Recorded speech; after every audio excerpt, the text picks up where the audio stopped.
Guadalupe Radio presenta las noticias semanales más importantes desde la Ciudad del Vaticano en nuestro informativo Desde Roma, con el Padre Jorge Múgica.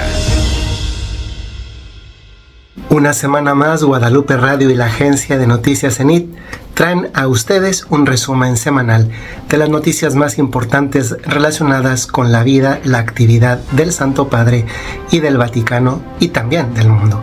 Esta es la semana informativa del 9 al 15 de septiembre del año 2024 y vamos a pasar a las informaciones. Soy el Padre Jorge Enrique Múgica, bienvenidos a este nuevo programa.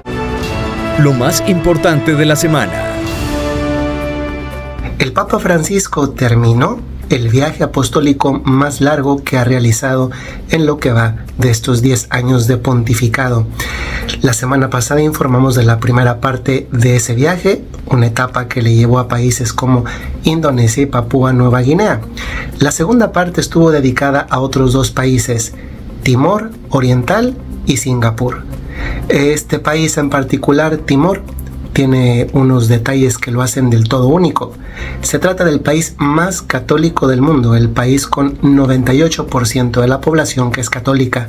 Es más, dado que tiene una población de 1,2 millones de habitantes, el Papa rompió un récord y también la población de Timor, porque la mitad del país acudió a la misa con el Papa Francisco. 600,000 personas en un país que cautivó al Papa, porque lo dijo después en la entrevista en el vuelo de regreso del viaje al sudeste asiático a Roma.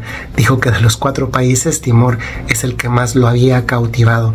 No obstante, la pobreza en la que vive mucha parte de la población, de algunos problemas relacionados con gestiones propiamente eclesiásticas, entre ellas también algunos casos de abuso, especialmente con uno de los obispos, que también fue uno de los padres, si se puede decir así, de la patria, porque ayudó a la independencia del país de Indonesia.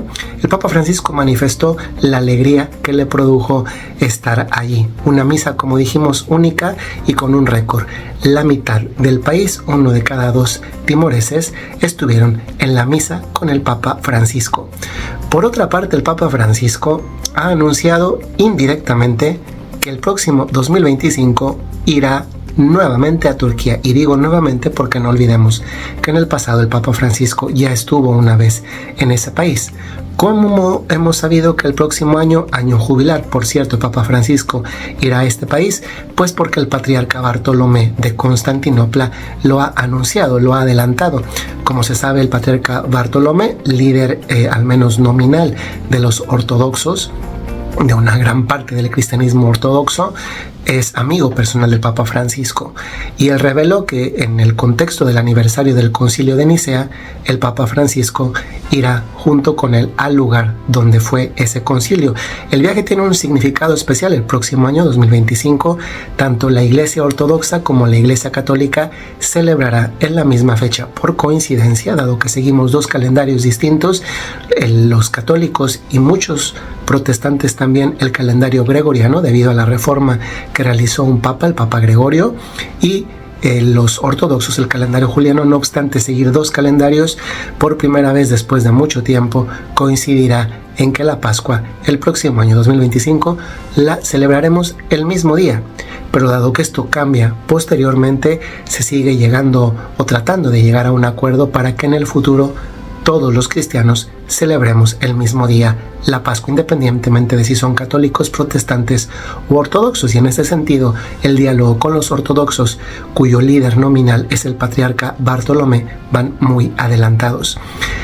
Quizá uno de los medios que dan mayor fuente de noticias a los periodistas y a los medios de comunicación son precisamente las ruedas de prensa que el Papa da al regreso de sus viajes por los países que visita. Y este ha sido el caso de la entrevista que el Papa dio a su regreso, en este caso de la última etapa de su viaje, que fue Singapur, con miras a regresar a Roma. El Papa Francisco tocó una innumerable cantidad de temas, entre ellos, por ejemplo, Venezuela. Reconoció que no estaba al tanto al día con los pormenores de la situación en el país, y más bien daba a entender que había delegado ese tema en los obispos locales, pero sí tocó con un poquito más de detalle el tema de las elecciones en los Estados Unidos.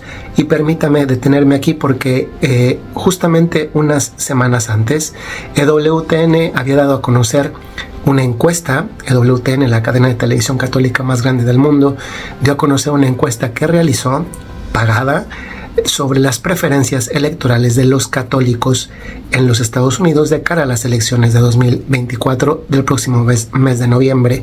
Se evidenciaba, por ejemplo, que el voto católico está un poco más inclinado, sobre todo en el campo de los latinos, hacia el Partido Demócrata. Sin embargo, un dato interesante es que las mujeres latinas católicas son más propensas a votar a Kamala Harris, mientras que los hombres latinos católicos son más propensos a votar a Donald Trump. En este contexto, una de las periodistas de un medio de comunicación americano preguntó al Papa sobre a quién debería votar un católico, pero no fue una pregunta simplemente general.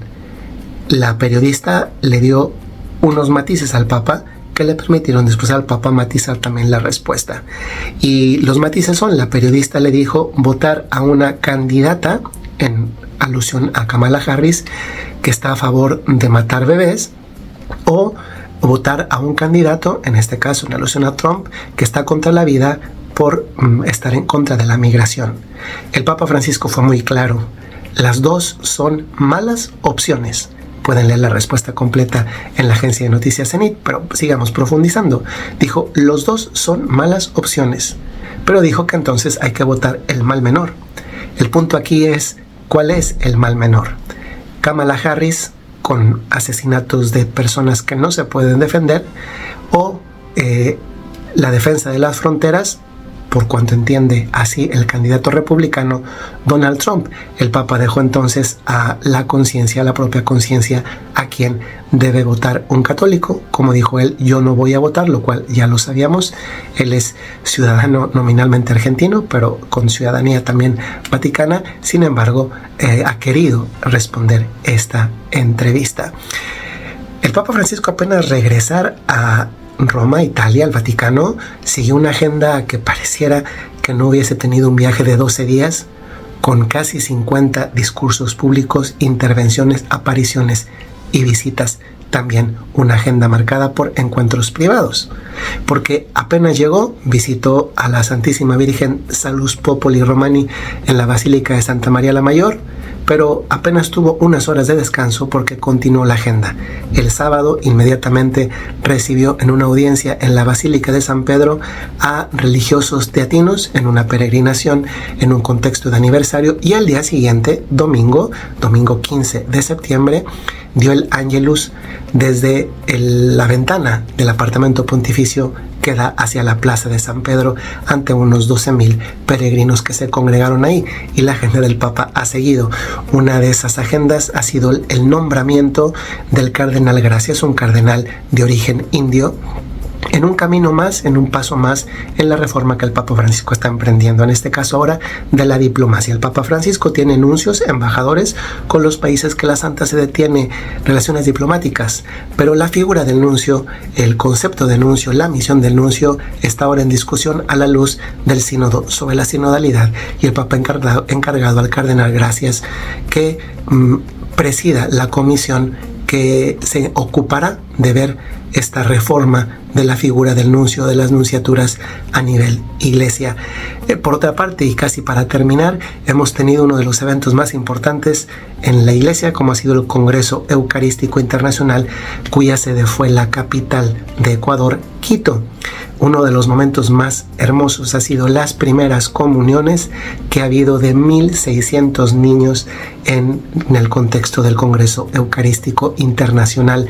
También la procesión eucarística que ha habido, hermosa, las imágenes son bellísimas.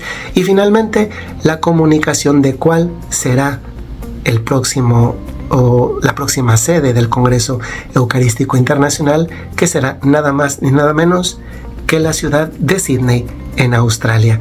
Estas, queridos amigos de Guadalupe Radio y de la agencia de noticias CENIT, son las noticias más importantes que les reportamos esta semana desde la ciudad de Roma. Soy el padre Jorge Enrique Mújica de los Padres Legionarios de Cristo, director editorial de CENIT, y nos escuchamos la próxima semana aquí en este resumen informativo de la semana que en este caso fue del 9 al 15 de septiembre del año 2024.